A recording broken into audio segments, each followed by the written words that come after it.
Hello everyone, welcome to my channel. Class 8 Hindi का 3rd chapter बस की यात्रा।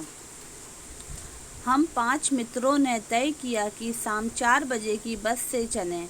पन्ना से इसी कंपनी की बस सतना के लिए घंटे भर बाद मिलती है, जो जबलपुर की ट्रेन मिला देती है। सुबह घर पहुंच जाएंगे। हम में से 2 को सुबह काम पर हाजिर होना था, इसलिए वापसी का यही रास्ता अपनाना जरूरी था। लोगों ने सलाह दी कि समझदार आदमी इस शाम वाली बस से सफ़र नहीं करते। क्या रास्ते में डाकू मिलते हैं? नहीं, बस डाकिन हैं।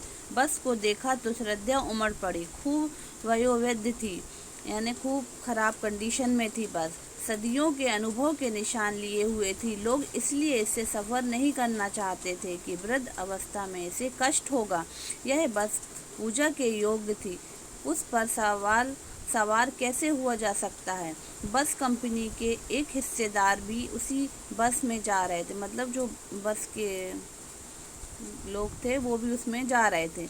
हमने उनसे पूछा, यह बस चलती भी है? वह बोले, चलती क्यों नहीं है जी, अभी चलेगी। हमने कहा, वही तो हम देखना चाहते हैं, अपने आप चलती है यह?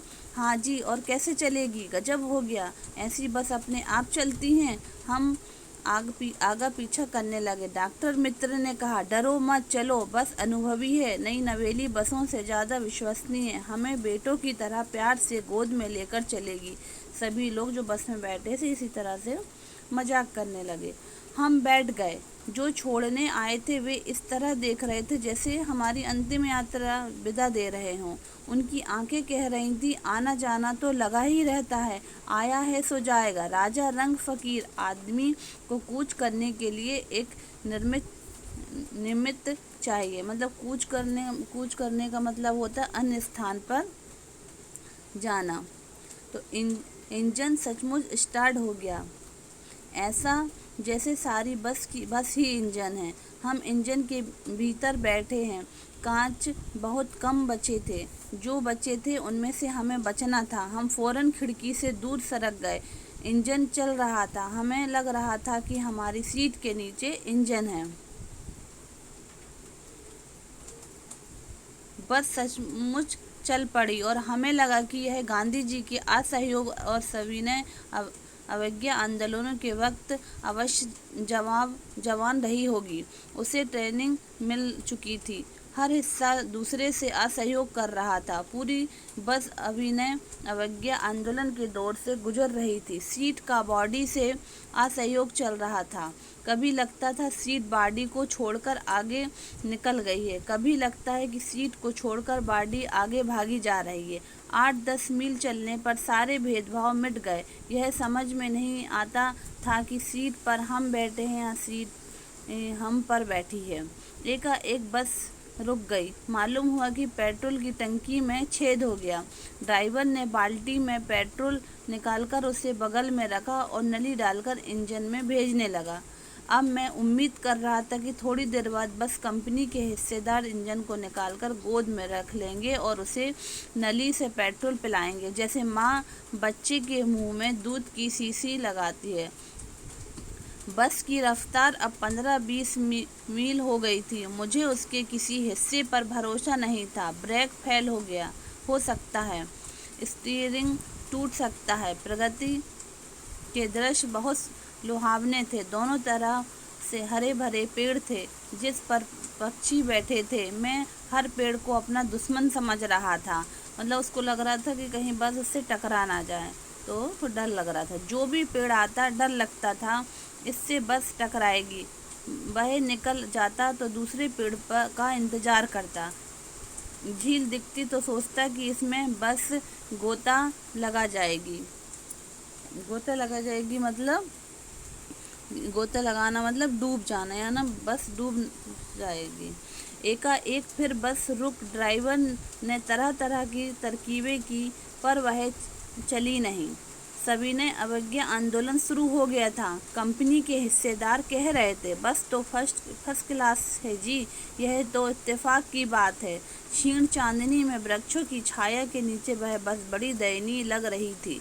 लगता है जैसे कोई वृद्ध थक कर बैठ गया हो, मतलब वो उसकी बस की तुलना एक बूढ़े व्यक्ति से कर रहे हैं। जैसे बूढ़ा व्यक्ति थक कर पेड़ के नीचे बैठ जाता है, वैसे ही वो तुलना कर रहे हैं।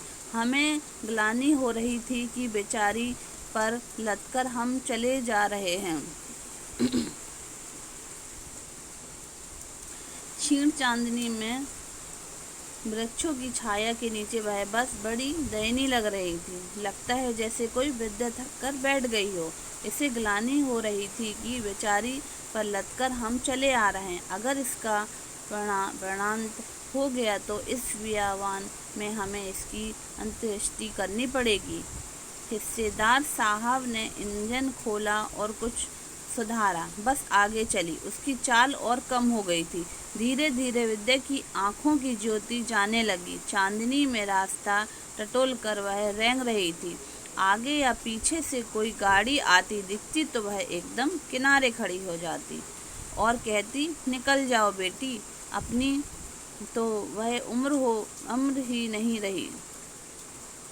एक पुलिया के ऊपर पहुँचे ही थे कि एक टायर फिस करके बैठ गया और वह बहुत ज़ोर से हिलकर थम गई। मैंने टायर पंचर हो गया। अगर स्पीड में होती तो उछलकर नाले में जाकर गिरती। मैंने उस कंपनी के हिस्सेदार की तरह पहली बार श्रद्धाभाव से देखा। वह टायरों की हालत जानते हैं, फिर भी जान हथेली पर लेकर इसी बस से सफ़र कर रहे हैं। उनका कहने का मतलब ये है कि उसके जो कंपनी के जो हिस्सेदार हैं वो सब जानते हैं कि टायर ख़राब है, फिर भी लोगों को ख़राब बस में बिठाल के सफ़र करवा रहे हैं, सबकी जान जोखिम में डाल रहे हैं। तो उत्सर्ग की ऐसी भावना दुर्लभ है। सोचा, इस आदमी के साहस और बलिदान भावना का सही उपयोग नहीं हो रहा है। इसे तो किसी क्रांतिकारी आंदोलन का नेता होना चाहिए। अगर बस नाले में गिर पड़ती है तो हम सब मारे जाते हैं तो देवता वाहे बसारे उसका इंतजार करते, कहते वह महान आदमी आ रहा है जिसने एक टायर के लिए प्राण दे दिए। मर गया पर टायर नहीं बदला। लोग कह रहे हैं कि वो लोग मर जाएंगे, गिर जाएंगे, लेकिन वो टायर नहीं बदलना चाहते। दूसरा घिसा टायर लगाकर बस फिर चल पड़ी। अब हमने वक्त पर पन्ना पहुंचने की उम्मीद छोड़ दी थी, क्योंकि बस बहुत धीरे चल रही थी, कहीं भी बिगड़ रही थी, रुक रही थी, तो हम टाइम पर तो वो लोग पहुंच ही नहीं सकते थे पन्ना, इसलिए उन लोगों ने उम्मीद छोड़ दी थी कि टाइम पर वो पन्ना पहुंच सकते हैं। पन्ना कभी भी पहुंचने की उम्मीद छोड़ दी थी। पन्ना क्या कहीं भी पहुंचने की उम्मीद उन लोगों ने छोड़ दी थी। लगता था जिंदगी बस इसी बस में ही गुजर जाएगी। इसी तरह से वो लोग हंसी मजाक करते रहे कि भैया अब तो बस में ही पूरा जिंदगी गुजर जाएगी। इससे सीधे उस लोक को प्रयाण कर जाना। इस पृथ्वी पर उसकी कोई मंजिल नहीं है। हमारी बेताबी तनाव खत्म हो गए। हम बड़े इत्मीनान से घर की तरफ बैठ गए। चिंता जाती रही, हंसी मजाक चालू हो गया और इसी तरह उन्होंने अपना सफ़र किया और बस में बैठकर हंसी मजाक करते रहे। और इस के लेखक है हरिशंकर परसाई जी।